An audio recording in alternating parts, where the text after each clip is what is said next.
నమస్తే, welcome to our channel. నేను మీ సిరి. First నుంచి జనసేన పార్టీ గ్లాసు గుర్తు అయితే చాలా చర్చనీయాంశమైంది. ఫస్ట్ నుంచి కూడా గ్లాసు గుర్తు ఎవరికి వెళ్తుంది ఏంటి అని చెప్పేసి అయితే చాలా సందేహాలు ఉండేటివి. కాకపోతే ఇప్పుడు ఏంటంటే మధ్యలో గ్లాసు గుర్తు ఖచ్చితంగా జనసేన పార్టీకి చెందుతుంది అన్నారు. కాకపోతే ఇప్పుడు మాత్రం దాన్ని ఫ్రీ సింబల్ చేసేసారు ఈసీ. సో ఇప్పుడు ఈ అంశాన్ని మనకు వివరించడానికి మనతో పాటు ఉన్నారు ప్రముఖ సీనియర్ పొలిటికల్ అనలిస్ట్ అంకమరావు గారు. నమస్కారం సార్.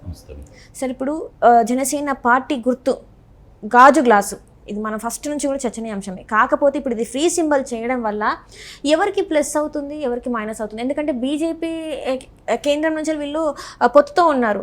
అలాంటప్పుడు ఎందుకు ఫ్రీ సింబల్ చేశారు? ఎప్పటి నుంచో అనుకుంటున్నారు ఫ్రీ సింబల్ కాదు పార్టీకి ఇవ్వాలి అని. కానీ ఈ రోజు నిన్న చూస్తుంటే మనకి ఫ్రీ సింబల్ చేశారు. దీనివల్ల ఎవరికి ప్రయోజనాలు ఎక్కువ ఉండే అవకాశం ఉంది? అంటే ముందుగా దీని గురించి ప్రజలు ఏమనుకుంటున్నారో చెప్తాను, తర్వాత నేనేమనుకుంటా చెప్తాను. ప్రజలు ఏమనుకున్నారంటే మామూలుగా పార్టీ శ్రేణులు లేకపోతే జనసేన పార్టీ శ్రేణులు వీళ్ళందరూ కూడా, తెలుగుదేశం పార్టీ శ్రేణులు, జనసేన పార్టీ శ్రేణులు, ప్రజలు కూడా ఏమనుకున్నారంటే ఇవాళ ఆంధ్ర రాష్ట్రంలో ఉన్నటువంటి ఈ ప్రభుత్వాన్ని ఎదుర్కోవాలి అంటే బలమైన ప్రతిపక్షంగా ఉన్నటువంటి తెలుగుదేశం పార్టీ జనసేన కలవటం ముఖ్యం అని చెప్పని భావించారు. వాళ్ళు కలిశారు, ప్రజలు ఆనందించారు, శ్రేణులు కూడా ఆనందించారు, అందరూ స్వాగతించారు దాన్ని. గెలుపుకి ఎలాంటి ఇబ్బంది లేదు, రమారమి 161 స్థానాల్లో ఈ కూటమి గెలవబోతుందనే నిర్ణయానికి ప్రజలు వచ్చారు. ఆ సమయంలో మరి ఎందుకు అనిపించిందో, పవన్ కళ్యాణ్ గారికి మొట్టమొదటి నుంచి ఎన్డీఏలో ఉన్నారు కాబట్టి వాళ్ళను కూడా, భారతీయ జనతా పార్టీ వాళ్ళని కూడా ఈ కూటమిలోకి తీసుకురావాలని చెప్పని ఆయన భావించాడు, ప్రయత్నం చేశాడు, విజయం సాధించాడు. కొంత ప్రజలు నిరాశపడ్డారు. కారణం ఏందయ్యా అంటే గత 5 సంవత్సరాల నుంచి జగన్మోహన్ రెడ్డి గారికి కేంద్ర ప్రభుత్వం చేస్తున్నటువంటి సహాయ సహకారం, వాళ్ళ సహాయ సహకారాలు లేనిదే జగన్మోహన్ రెడ్డి గారు ఇలాంటి కార్యక్రమాలు చేయరని చెప్పని ప్రజలు బాగా విశ్వసించారు. ఆ ప్రయత్నంలో వాళ్ళు రావటం కొంచెం ప్రజలు నిరాశ పడిన మాట వాస్తవం. మధ్యస్థంగా ఉండేవాళ్ళు వేరే అభిమానులు కూడా. కానీ కాలక్రమేణా ఏమవుతుందంటే కొంతమంది మీద చర్యలు తీసుకున్నందువల్ల మనం వ్యతిరేకంగా ఓట్లేస్తే అది జగన్మోహన్ రెడ్డి గారికి ఉపయోగం కాబట్టి, సరే కూటమిలో కలిశారు కాబట్టి మనం కూడా తలకాయించుకొని వెళ్ళిపోదాం, కూటమికే అనుకూలంగా పనిచేద్దాం అని చెప్పని నిర్ణయానికి శ్రేణులు వచ్చినాయి, ప్రజలు వచ్చారు. ఈ సందర్భంగా ఇప్పుడు ఎన్నికల సంఘం యొక్క నిర్ణయాలకు వ్యతిరేకంగా ఇక్కడ ప్రధాన కార్యదర్శి గారు అలాగే డీజీపీ గారు వ్యవహరిస్తున్న తీరు, వాళ్ళు సహజంగానే ఎట్లా ఉంటుందంటే ఏ ఎన్నికలకైనా సరే కేంద్ర ఎన్నికల సంఘం కొన్ని నియమ నిబంధనలు పంపిస్తుంది, మీరు ఇలా అమలు చేయండి అని చెప్పని. దాన్ని రాష్ట్రంలో ఉన్నటువంటి అధికారులు, ఎందుకంటే ప్రభుత్వం ఆపద్ధర్మ ప్రభుత్వం అయిపోతుంది కాబట్టి అధికారులు దానికి అనుగుణంగా ఎప్పటికప్పుడు నివేదికలు పంపిస్తూ వాళ్ళకి సహకరిస్తూ ఉంటారు. కానీ ఇక్కడ కేంద్ర ఎన్నికల సంఘం పంపించిన దాన్ని కూడా ఇక్కడ ఉన్నటువంటి అధికారి జవహర్ రెడ్డి గారు దాన్ని తొక్కిపెట్టి సమయానికి దాన్ని అమలు చేయకుండా చేసుకుంటూ వస్తూ ఉన్నారు. దాన్ని చూసి అందరూ కూడా ఏమనుకున్నారంటే ఈయన కూడా మొట్టమొదటి కూడా ఆయన మీద అభియోగాలు మోపుతూనే ఉన్నారు. ఆయన కూడా మార్పు చేయండి, ఆయన ఉంటే ఎన్నికలు సజావుగా జరగవు, జగన్మోహన్ రెడ్డి గారు ఉండట్టే అని చెప్పని వీళ్ళందరూ కలిసి చెప్పడం కూడా జరిగింది. బలంగా నమ్మారు, ఆయనకు కూడా మార్పు తథ్యం, బదిలీ చేస్తారు అని చెప్పిన ఆలోచనలో అందరూ అనుకున్నారు. కానీ రోజు రోజుకి జరుగుతున్న పరిణామాలు చూసుకుంటూ ఉంటే ఆయన కేంద్ర ఎన్నికల సంఘానికే ప్రశ్నిస్తున్నారు. కేంద్ర ఎన్నికల సంఘాలు ఏదైనా చెప్తే మేము చేయలేము అన్నట్టు లేఖ రాస్తున్నారు. అయినా సరే నిమ్మకు నీరెత్తినట్టు జరిగిపోతూనే ఉంది.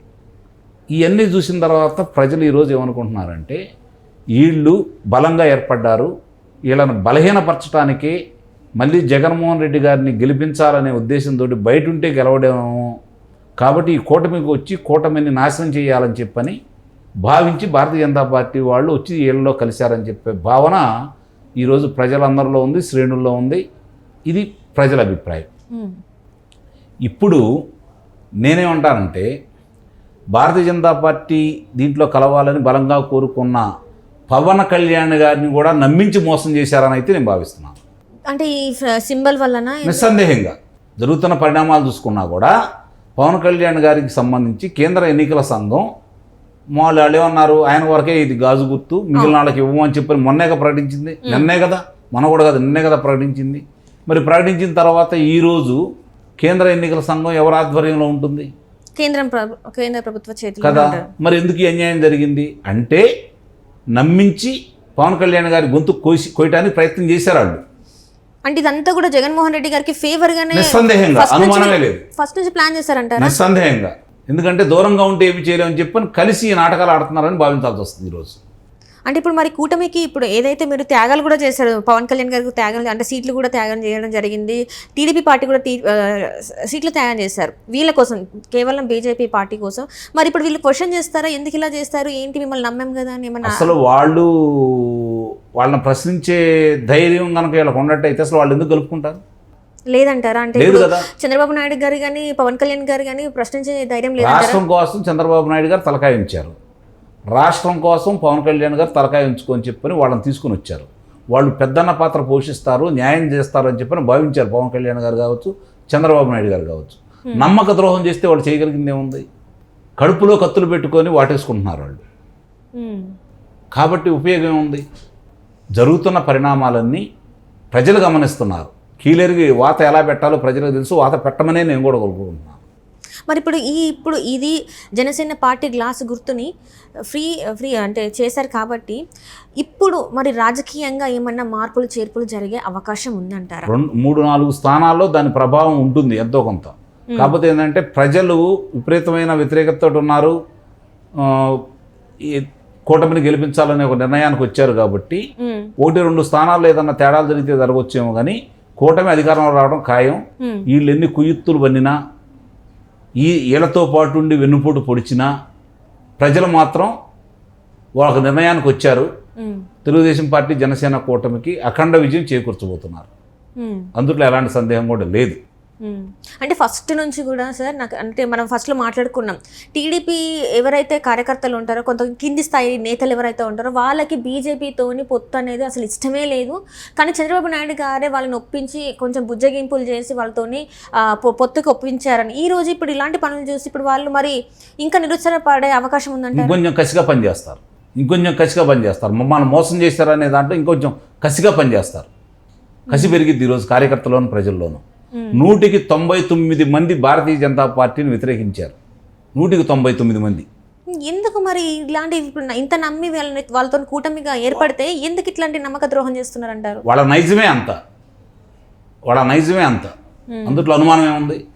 ఇది భారతీయ జనతా పార్టీ వాజ్పేయి గారు, అద్వానీ గారు ఉన్నటువంటి పార్టీ కాదు ఇది. ఇప్పుడు జరుగుతున్న పరిణామాలన్నీ చూసుకుంటా ఉంటే భారతీయ జనతా పార్టీ అనేది వాజ్పేయి గారు, అద్వానీ గారు ఆధ్వర్యంలో ఉన్నటువంటి పార్టీ కాదు.